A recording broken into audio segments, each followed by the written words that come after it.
오늘 하나님께서 우리에게 주시는 말씀은 신명기의 말씀입니다. 신명기 12장 1절에서 7절까지의 말씀입니다. 구약성경 281면쯤에 있습니다.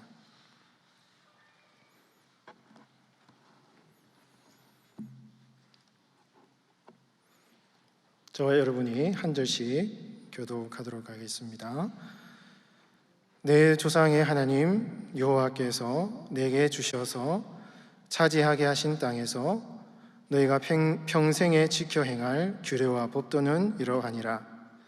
너희가 쫓아낼 민족들이 그들의 신들을 섬기는 곳은 높은 산이든지 작은 산이든지 푸른 나무 아래든지를 막론하고 그 모든 것을 너희가 마땅히 파멸하며 그 제단을 헐며 주상을 깨뜨리며 아세라상을 불사르고 또 그 조각한 신상들을 찌고 그 이름을 그곳에서 멸하라.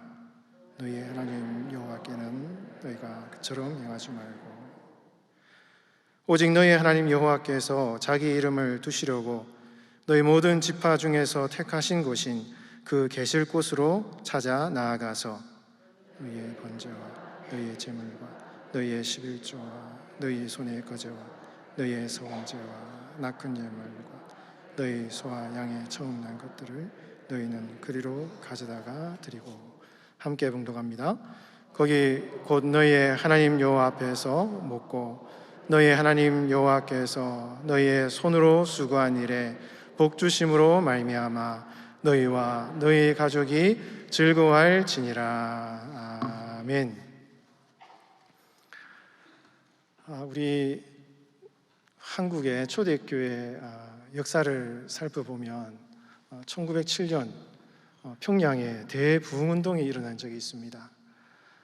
처음 우리나라에 기독교가 전파되었을 때는 우리나라 사람들이 기독교를 믿는 동기가 조금 복음에 대한 어떤 진실한 반응이 그렇게 없었습니다.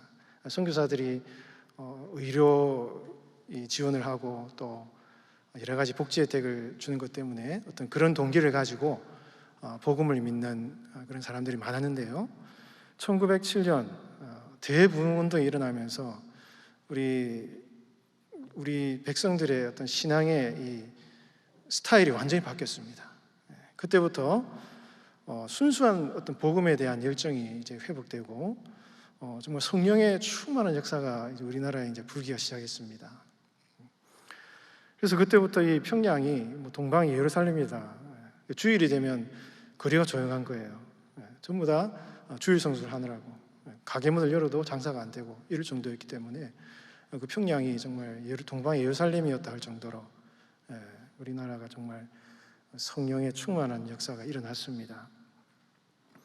그때의 이야기를 기록하고 있는 책이 있는데요. 감리교신학대학교 역사신학 교수님이셨던 이덕주 교수님께서 쓰신 한국교회 처음 이야기라는 책에 보면 구세동 예수마을에 대한 이야기가 나옵니다. 이 구세동이라는 것은 구세주를 믿는 마을이다 혹은 세상을 구하는 마을이다 이런 뜻인데요. 이 평안북도에서 신앙생활을 하고 있던 이종식이라는 분과 그 가족 친척들 10명 정도가 일본의 그 핍박을 피해서 만주로 이렇게 피신을 갔습니다. 거기서 중국 사람들로부터 땅을 좀 사가지고 거기에서 예수님을 믿는 그 마을을 만든 거예요. 그래서 그 마을에는 예수님을 믿는 사람들이 함께 모여 사는 것입니다. 규칙이 있습니다. 그 마을에는 예수님을 믿는 사람이 아니면 들어올 수 없습니다. 돌담이 쌓여 있어서 그 마을 안으로 들어오려면 이 출입 허가를 받아야 되는 거예요. 그리고 그 마을에 사는 사람들은 자기 소유가 없어요. 다 같이 나누어 삽니다. 문을 잠그는 일이 없다 그래요. 도둑도 없었습니다. 집에 양식이 떨어지는 가정이 없었다 그래요. 그리고 일주일에 한 번 주일을 철저하게 지켰는데 그 주일 성수의 규칙을 지키면 아주 큰 징벌을 받았다고 합니다. 그래서 주의를 철저하게 지켰고 또 6일 동안은 열심히 일했습니다. 그래서 그 땅이 6일 동안 열심히 일하다 보니까 그 땅이 옥토로 바뀌었다 그래요. 나중에 중국 공산당이 그 땅에 들어가서 그곳 이름을 풍산이라고 이름을 지었다 그럽니다. 왜냐하면 풍요한 산이다, 이런 정도로 그 땅이 이렇게 참 풍요한 땅이었다 그래요. 나중에 일본 군인들이 쳐들어와서 그 마을 사람들을 다 죽이는 그런 처참한 살육의 역사가 이제 한국 교회사에 나오고 있는데요. 지금은 이렇게 몇몇 조선족들이 살아가는 그런 마을로 이렇게 되어 있지만, 아직도 그곳에 가면 구세동 마을에서 일본인들에 의해서 죽임당한 그 장로님들 묘비와 비석들이 거기에 남아있다고 합니다. 성령 충만한 성도들이 꿈을 품은 것입니다.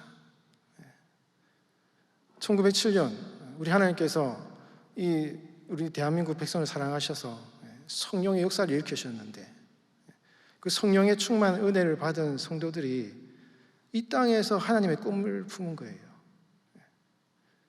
여러분, 하나님의 꿈이 저 멀리 천국에서만 이루어지는 것이 하나님의 꿈입니까? 절대 그렇지 않습니다. 하나님의 꿈은 이 땅에서도 이루어지는 것이요, 저 먼 천국에서 이루어지는 것이요.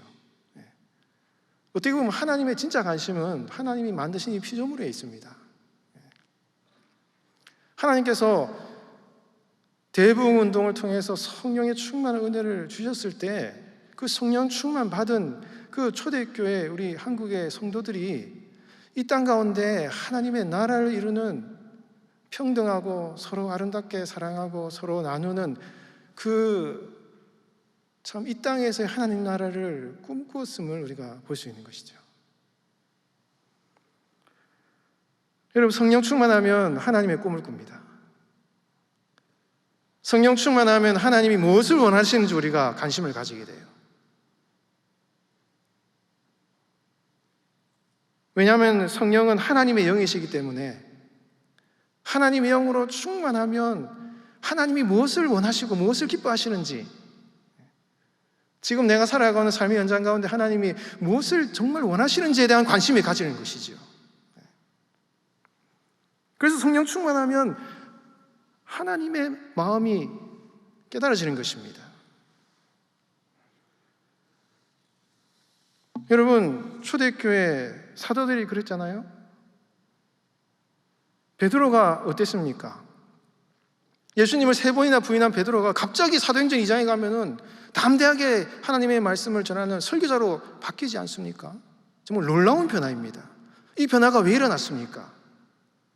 성령 충만 받은 베드로와 그 사도들이 물고기 잡던 과거의 자기들의 습관과 자기들의 욕심과 자기들의 그 욕망을 내려놓고 하나님이 무엇을 원하시는지, 하나님이 무엇을 기뻐하시는지, 하나님이 이 땅을 향하신 주님의 꿈과 비전이 무엇인지에 대한 관심이 그 마음속에 가득 넘치게 된 것이죠. 그래서 그들은 담대히 복음을 전하는 하나님의 사람들로 완전히 180도 바뀌어진 것입니다. 여러분, 성령 충만하면 하나님의 꿈이 나의 꿈이 됩니다. 나는 이쪽으로 갔다가 하나님의 꿈은 저쪽으로 갔는데, 어느 순간 성령 충만 받았더니 내가 추구하고 내가 힘쓰는 나의 꿈이 바로 하나님의 꿈과 조율이 되는 것입니다. 이게 성령 충만한 성도의 은혜인 것이지요. 오늘도 하나님께서는 우리 성도들에게 성령 충만한 은혜를 부어주셔서 나의 꿈을 이루는 나의 동력자가 되지 않겠느냐, 우리를 초대하고 계십니다. 오늘 신명기 본문에 나오는 이 신명기 12장에도 이 율법의 말씀인데요, 어떻게 보면 딱딱한 이런 율법의 말씀인데요, 이런 율법에 하나님의 꿈이 서려 있는 걸 여러분 아십니까? 이 율법에는요, 이스라엘 백성들이 가나안 땅에 들어가서 그 땅에서 이루기 원하시는 하나님 나라를 향한 이스라엘 백성들의 기대가 율법에 있어요. 물론 그 기대가 하나님이 계속해서 실패하셨습니다. 계속 좌절하셨어요. 이스라엘 백성들을 향한 그 기대, 우상이 만연한 이 땅 가운데 인간의 죄악으로 말미암아 온갖 우상을 섬기고 죄악을 저지르는 이 죄악이 관영한 이 땅 가운데서 거룩한 하나님의 백성을 택하셔서 이 백성을 통하여서 하나님의 나라를 이 땅에 이루기 원하시는 그 하나님의 꿈이 이 율법에 담겨져 있는 것입니다. 그래서 지금 이스라엘 백성들이 40년 광야 생활을 다 마무리하고 이제 가나안 땅에 들어가려고 모압 땅에 이제 들어가 있는데, 하나님께서 이스라엘 백성들을 이제 잘 훈련시킨 거예요. 이제 정말 제대로 그냥 40년 동안 훈련을 시키신 겁니다. 그래서 그 백성들이 이제 가나안 땅에 들어보내기 바로 직전인데 하나님께서 이제 이스라엘 백성들에게 율법을 주시는 겁니다. 왜 율법을 주셨겠습니까? 이스라엘 백성들을 통하여서 그 가나안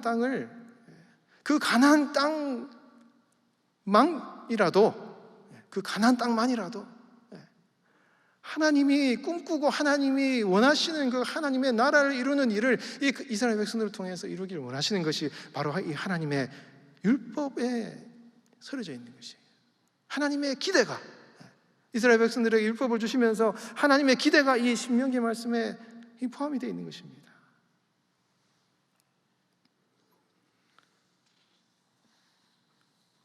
여러분, 그 이스라엘 백성들에게 품었던 하나님의 기대는 동일하게 오늘 우리에게도 하나님은 품고 계시는 거예요. 하나님의 말씀을 주시고 그 말씀대로 순종하며 살아가는 우리 성도들의 삶을 통하여서 이 어두운 세상 가운데 하나님의 나라를 이루시기 원하시는 그 하나님의 꿈이 이 하나님의 말씀과 우리 교회와 이 예배 가운데 그 하나님의 기대가 있는 것입니다. 그 하나님의 꿈이 있는 것입니다. 우리가 그 꿈을 알고 반응을 해야 되는 것이에요. 하나님이 너무 많이 실망하셨어요. 지금까지 이스라엘 백성들에게 실망했고, 제일 처음에는 아담과 하와에게 실망했고, 계속 하나님은 실패하셨습니다. 그 기대가 좌절되셨습니다. 여러분, 하나님의 마음이 어떤지 우리가 잘 모르겠지만 제가 볼 때 너무 마음이 아프셨을 것 같아요. 그래서 결국 마지막 때에 우리 하나님께서 그분의 아들을 이 땅에 보내셔서 그 아들을 통하여 보혜사 성령님을 보내셔서 직접 택한 백성들의 마음 가운데 하나님의 꿈을 꾸물 수 있도록 성령을 우리에게 부어주신 것입니다. 그래서 성령 충만 받은 성도들이 이 땅을 살아가면서 그 하나님의 꿈과 비전을 품고 하나님의 말씀대로 순종하는 그 삶을 통하여서 이 땅에 하나님의 비전을 이루시기 원하시는 그 거룩한 비전을 지금도 하나님 우리를 향하여서 갖고 계시는 거예요. 그 기대와 그 하나님의 꿈과 그 하나님의 소원을 우리가 가지고 살아가는 그 거룩한 사명이 우리에게 지금 주어져 있는 것입니다.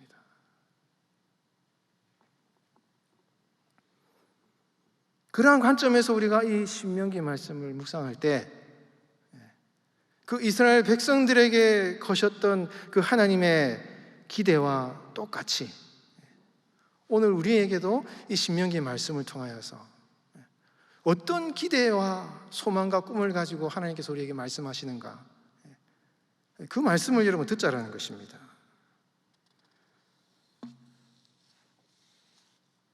구세동 예수마을처럼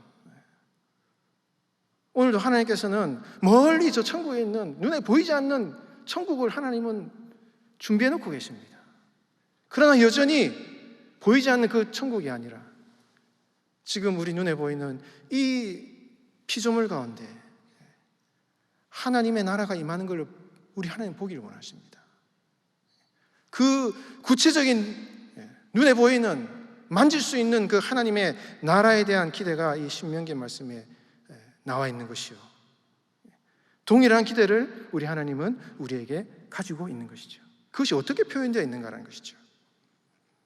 오늘 본문 읽었는데요, 우리 12장 7절 말씀 제가 다시 한번 봉독해 드리겠습니다. 거기 곧 너희의 하나님 여호와 앞에서 먹고 너희의 하나님 여호와께서 너희의 손으로 수고한 일에 복 주심으로 말미암아 너희와 너희의 가족이 즐거워할지니라. 우리 7절을 다시 한번 읽어볼까요? 같이 시작. 거기 곧 너희의 하나님 여호와 앞에서 먹고 너희의 하나님 여호와께서 너희의 손으로 수고한 일에 복 주심으로 말미암아 너희와 너희의 가족이 어떻게 해요? 기쁨이 하나님의 나라예요. 여러분. 하나님의 나라는 먹는 것과 마시는 것이 아니요 오직 성령 안에서 의와 평강과 무엇이요? 희락, 기쁨이에요. 여러분, 하나님의 나라의 결론은 기쁨입니다. 왜 우리가 복음을 믿습니까? 왜 우리가 구원받아야 합니까? 예수님 믿고 구원받지 않으면 하나님이 주신 참 희락을 이룰 수 없기 때문이에요. 하나님 나라의 최종 결론은 기쁨이에요. 즐거움입니다. 하나님을 믿고 복음 안에서 우리와 우리의 가족들, 여러분 여기서 이 가족이라는 단어는요 원래 원문에 보면 이게 집이라는 뜻이에요. 패밀리가 아니라 하우스홀드를 말합니다.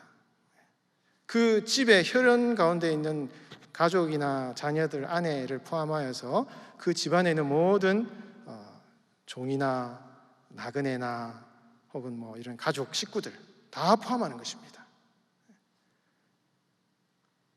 믿음 안에 있는 한 공동체, 함께 살아가는 그 공동체 가운데 너와 너의 가족이, 너의 집이 하나님 안에서, 하나님 앞에서 즐거움을 누리는 하나님의 축복을 받아서 손으로 수고한 것으로 복을 누리고 먹고 즐기는 그런 모습으로 살아가는 그 모습이 하나님의 꿈이에요, 여러분. 하나님의 꿈입니다. 진짜 하나님의 꿈은요, 우리가 고생하고 힘들고 괴롭고 쪼달리고 이건 하나님의 마음이 아니에요, 여러분. 하나님의 마음은 그런 게 아닙니다. 고난은 이미 예수님 십자가에 다 지셨어요, 여러분. 고난은 다 지셨습니다. 왜 그 고난을 지셨습니까? 고난은 하나님이 다 가져가시고 우리는 그 고난 대신에 복을 누리게 하시는 게 하나님 뜻이에요. 다만 고난이 있다면 그것은 하나님이 감당할 만하기 때문에 그것을 통해서 더 큰 복을 주시길 원하시기 때문에 허락하신 것이지, 하나님의 그 깊은 마음의 뜻은요 우리가 잘 되기를 바라는 거예요. 복을 받고 잘 되고 사랑하는 가족들과 우리 교회 성도들, 온 우리 함께 살아가는 성도들이 믿음 안에서 하나님 안에서 하나님 앞에서 즐거워하고 감사하고 찬양하고 이렇게 하나님의 아름다운 영광을 찬양하는 이 모습을 하나님이 기대하시는 것입니다. 그런데 자꾸 하나님 섬기지 않고 우상을 섬기고 죄악을 저지르니 우상을 하나님이 왜 섬기지 말라 그러십니까? 하나님이 뭐 우리의 사랑을 원하셔서 우상을 섬기지 말라 그러시겠어요?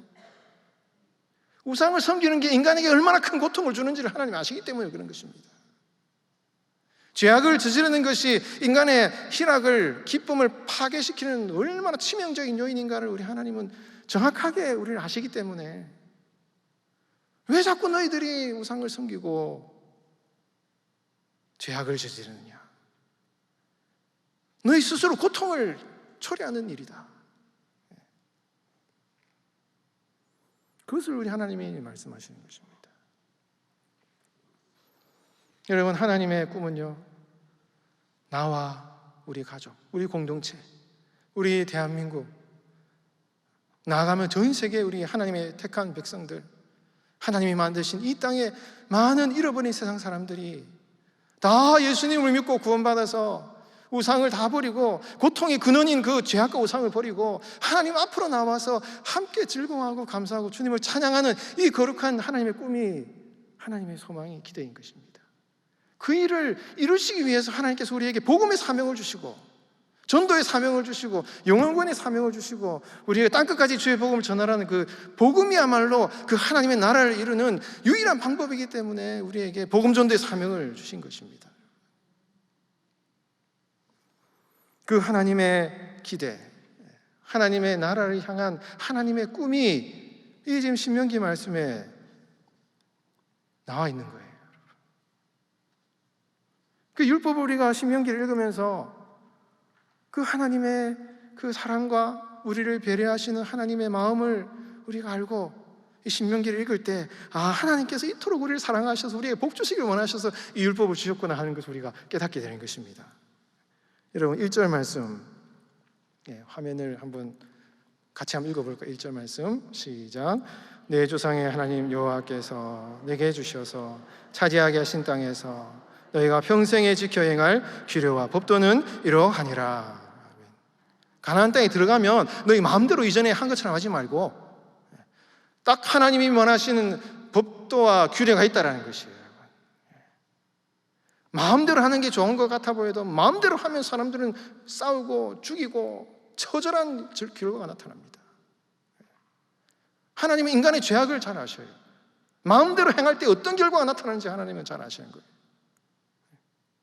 그래서 하나님이 규례와 법도를 딱 주시고 이것대로 너희들이 살아야 복 받는다. 즐겁게 살아간다. 이때까지 너희들이 겪었던 광야에서 겪었던 그 고통과 고난을 겪지 않고 이 규례와 법도를 지킬 때 너희들이 너가 잘 되고 너가 속한 가족이 잘 되고 너가 속한 공동체가 잘 되게 된다. 그러니 이 규례와 법도를 절대 잊지 말고 하나님 말씀을 마음판에 깊이 새기고 그 말씀대로 살아가라. 이게 하나님의 꿈이에요. 하나님의 비전입니다. 오늘도 마찬가지예요. 하나님께서 여러분 한 분 한 분에게 하나님의 말씀을 주셨어요. 하나님의 말씀을 날마다 읽고 묵상해라 말씀하셨습니다. 지켜 행하라. 왜? 그렇게 해야 너희가 이 땅을 살아가면서 하나님의 즐거움에 참여하는 삶을 살아갈 수 있기 때문에 그 말씀에 순종하는 삶이야말로 우리가 이 땅을 살아가면서 복을 누리고 즐거움을 누리고 하나님의 은혜를 누리는 유일한 비결인 것입니다. 여러분 하나님께서 여러분들에게 주신 그 말씀을요 늘 가까이 하셔야 돼요. 여러분. 그 말씀을 놓으면 안 됩니다. 인간의 이게 죄인인지라 말씀을 안 보고 하루 말씀 안 보면은 별일 안 생긴 것 같아도 일주일 말씀 안 보고 기도 안 해보세요. 헷갈려요. 자꾸 뭐가 이렇게 헷갈립니다. 영역이 떨어져. 힘들어도 새벽에 일어나서 기도하고 참 기도하려고 힘쓰고 자꾸 그냥 이렇게 몸부림쳐야 돼요. 여러분. 요즘 코로나 때문에 이렇게 집에 있는 시간이 많으신데 저도 이게 코로나 이렇게 사태로 이렇게 있다 보니까 제일 안 좋은 게 뭡니까? 자꾸 이렇게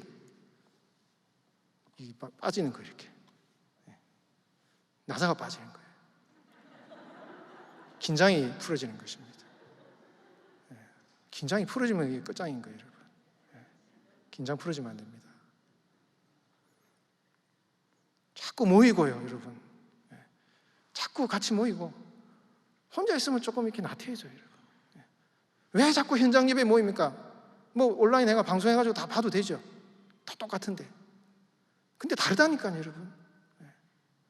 온라인으로 혼자서 방송 보는 거하고 성도들 같이 교회 나와가지고 부대끼고 만나고 이야기하고 같이 격려하고 이거는 완전 차이 많이 나는 거예요, 여러분. 그래서 우리 현장 예배를 포기해서는 안 됩니다. 어떻게 보면 이거는 성도의 본질적인 측면이에요, 여러분. 자꾸 같이 모여가지고 격려하고 기도하자. 함께 모이자. 서로 교제하고 서로 격려하자. 어려운 일 있으면 같이 기도하자. 같이 이렇게 모이고 힘쓰고 애쓰고 자꾸 살과 살을 맞대고 있어야 돼요. 물론 우리 거리두기 해야 되지만 이렇게 조심은 해야지만 자꾸 죄송합니다. 그러니까 현장 예배를 우리가 무시하면 안 된다는 얘기죠, 여러분. 예. 온라인 예배도 드려도 좋지만, 예. 새벽기도 이렇게 뭐 방송 뭐 많이 있지만은 그래도 교회 나오십시오, 여러분. 우리 교회에서 하는 새벽기도 나오십시오. 예. 같이 기도하셔야 되는 거예요. 그렇게 하나님의 규례와 법도를 평생에 내 마음속에 새기면서 살아라고 우리 하나님께서 모세를 통해 말씀하시는 것입니다. 그리고 또 뭐라 말씀하십니까? 2절 말씀 우리 같이 읽을까요? 시작. 너희가 쫓아낼 민족들이 그들의 신들 섬기는 곳은 높은 산이든지 작은 산이든지 푸른 나무 아래든지를 막론하고 그 모든 것을 너희가 마땅히 파멸하며, 마땅히 파멸하며라고 해가지고 아주 평이하게 번역이 되어 있어요. 근데 이 히브리 원문을 보면 파멸하며라는 동사가 2번 나옵니다. 동사의 형태가 히브리인데 그 강조형이 있어요. 파멸하되 완전히 파멸하면 이렇게 얘기해요. 완전히 철저하게 파멸하면, 이건 굉장히 강조된 표현입니다. 이게 번역을 더 강렬하게 해야 돼요.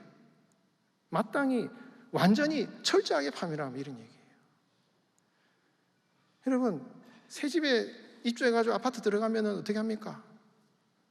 입주 청소하잖아요. 다 쓰레기 치우잖아요. 깨끗하게 들어가고 싶은 거잖아요. 하나님의 마음이 그런 것입니다. 내가 너희를 통하여서 이 가나안 땅에 하나님의 나라의 꿈을 이루길 원하는데 그 들어갈 때 제발 더럽고 추악한 조금도 남겨두지 마라. 먼지 이런 거 더러운 거 조금도 남겨두지 말고 완전히 그거를 청소를 싹 해버려야 된다. 완전히 제거해야 된다. 여기에서 하나님께서 이 하나님 나라에 대한 꿈과 기대가 담겨져 있는 거예요. 얼마나 하나님께서 이스라엘 백성들을 향하여서 하나님 나라에 대한 그 거룩한 꿈을 이루시길 원하셨던지, 제발 그 땅에 들어가면 완전히 정말 청소를 깨끗이 해야 된다. 이렇게 얘기하시는 거예요. 여러분, 우리가 하나님 나라를 이룬다는 것이 이런 것입니다. 하나님 나라에 들어가서 하나님 말씀대로 살지만요, 말씀대로 살기 전에 제일 먼저 해야 될 게 청소를 해야 돼요. 청소를. 영혼의 청소를 해야 돼요. 영혼의 청소. 우리 마음속에 있는 우상들을 버려야 합니다. 철저하게 버려야 합니다. 완전히 제거해야 합니다. 여러분, 혹시 사시다가 이렇게 나무가시가 이렇게 살 속에 박힌 적이 있으시잖아요. 막 따끔따끔해서 쪽집게로 뽑느라고 탁 뽑았는데 제대로 안 뽑히고 중간에 끊긴 거예요. 그러면 자꾸 아프죠. 계속 찌릅니다. 뭐 단적인 예지만은 이스라엘 백성들이 가나안 땅에 들어가가지고 그 이방 민족들을 제대로 쫓아지지 못해서 그들이 이스라엘 백성들에게 성경에 보면 가시와 올모가 되었다. 그 피부에 가시 박힌 거 똑같습니다. 하나님이 그 완전히 파멸하고 완전히 뽑아내고 완전히 제거하라 그랬는데 이스라엘 백성들이 살찌기 힘드니까 아낙 자손 강한 족속들은 몰아내지 못한 거예요. 강해도 믿음으로 쳐부수고 하나님 말씀이 하셨으니까 믿음으로 쳐들어가서 다 제거해야 되는데, 아니 너무 강해 보이니까 이거 안 될 것 같으니까 살라도 아낙 자손 이런 사람들 다 냈던 겁니다. 이런 사람들이 나중에 이스라엘에서 얼마나 괴롭히는지 모르는 거예요. 가시와 올모가 되어서 이스라엘 백성들을 계속해서 이렇게 콕콕콕콕 찌르는 것입니다. 우상이 그런 것입니다, 여러분.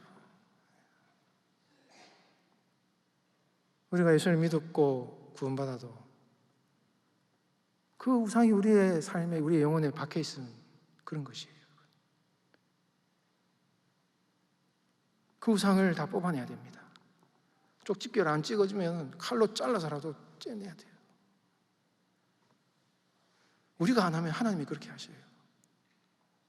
너 지금 거기에 너의 우상이 있구나. 하나님이 잘라서 뽑아주십니다. 아프지만 그렇게 하나님의 영적인 수술을 받는 게 오히려 축복이에요. 아프지만 힘들지만 뽑아내면 그 뒤로는 이제 하나님이 싸매어 주시고 고쳐주시고 회복시켜 주시고 그런 것이에요.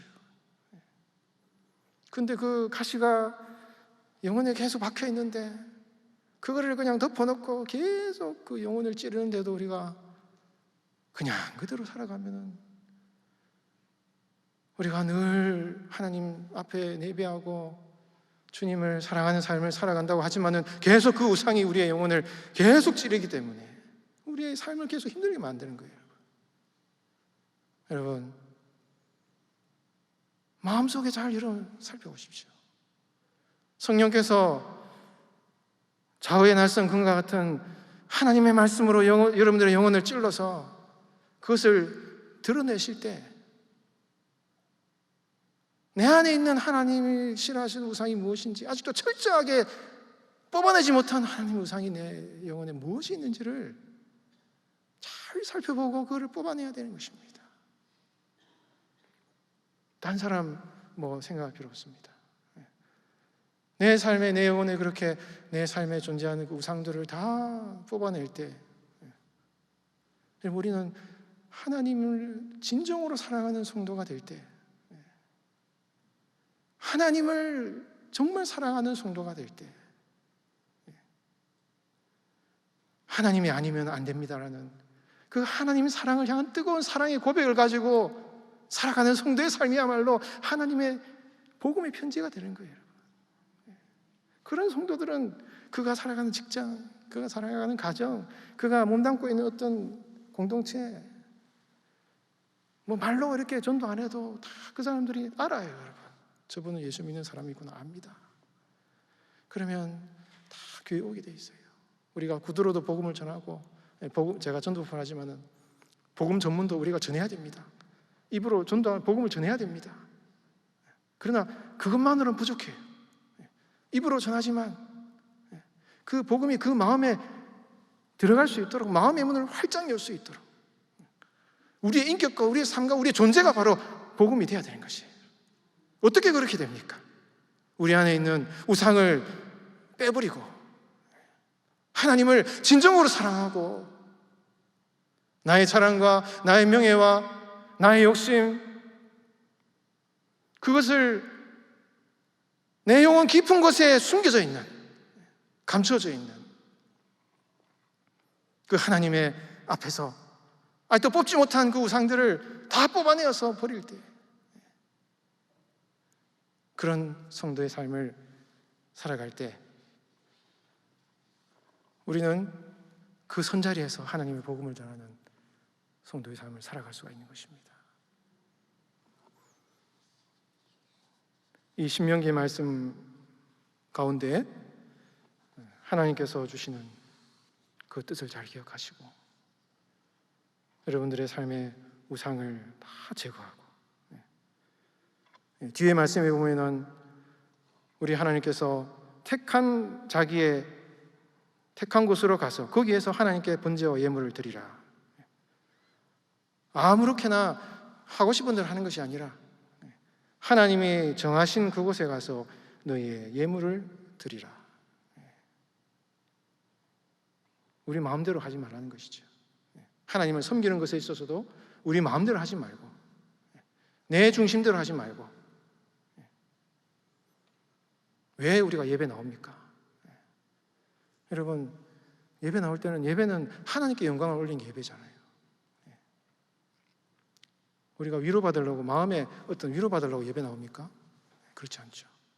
예배를 통해서 하나님께 영광을 올려드리면 그 영광 받으신 하나님께서 덤으로 우리에게 은혜를 주신, 예배를 정말 사모하고 하나님이 여러분 눈에 보이시지 않으시잖아요. 그러나 여러분, 하나님께서 자기 이름을 두시려고 택한 그곳에 내 눈과 내 이름과 내 마음이 거기에 있을 것이다. 성경은 그곳에 약속하십니다. 여러분, 우리가 이 성전에 나와서 예배할 때 하나님이 영으로 지금 임재하시는 걸 여러분 아십니까? 지금 여러분들을 하나님께서 보고 계신 걸 아십니까? 이 영적인 긴장감을 가져야 되는 것이에요, 여러분. 하나님이 이 성전에 임하고 계시는 것입니다. 하나님 앞에 우리가 예배를 드리는 것이에요. 내 필요와 어떤 내 그런 욕구가 아니라 이 성전 가운데 임재하시는, 보이지 않게 임재하시는 그 하나님의 영 앞에 우리가 예배하는 것입니다. 마음대로 예배하지 말고 하나님의 택한 그곳에 내 이름을 들어가신 그곳에 가서 너희가 정성을 다하여 예배를 드리고, 그 주일날 하나님께 영광 올리는 그 예배의 마음과 감격과 기쁨을 가지고 세상에 나아가서 삶으로 예배를 드릴 때, 삶의 예배와 주일 예배가 함께 상승작용을 일으켜서 삶으로 진정한 예배를 드릴 때, 그 은혜와 감격을 가지고 주일 와서 주님 앞에 예배할 때, 여러분 주일날 예배가 뜨거운 감격의 예배가 되는 것이에요. 그리고 주일날 뜨겁게 예배를 드린 그 감격을 가지고 다시 세상에 나아가서 우리가 살아가는 것입니다. 그 은혜를 가지고 삶의 예배와 우리 주일 예배를 통해서 서로 이렇게 같이 예배의 삶을 살아갈 때, 우리는 이 땅에서 하나님의 나라를 이루는, 그 하나님의 꿈을 이루어드리는 우리의 삶을 살아가야 되는 것이죠. 성령 충만 받으시고 하나님의 꿈을 품으십시오. 여러분, 성령 충만 받아야지만이 유일한 길인 것입니다. 나의 욕심, 나의 소망, 나의 자랑을 버릴 수 있는 것은 인간의 힘으로는 불가능해요. 사도들이 오순절 성령 충만 받아서 순교하기까지 복음을 전하는 그 사도들의 그 결단과 헌신은 자기들의 결단이 아니었습니다. 성령 충만 받았기 때문에 가능했습니다. 불이신 성령께서 우리 안에 임하셔서 우리의 모든 우상과 우리의 모든 욕망과 우리의 모든 이기적인 자기중심적인 생각들을 다 불태워버리고 하나님의 마음으로 충만할 수 있도록 은혜를 주시는 것입니다. 그 성령의 은혜를 여러분 사모하십시오. 그럴 때 우리는 오늘도 성령 충만하여서 하나님의 나라를 이루는 그런 사람들로 살아가게 될 줄 믿습니다.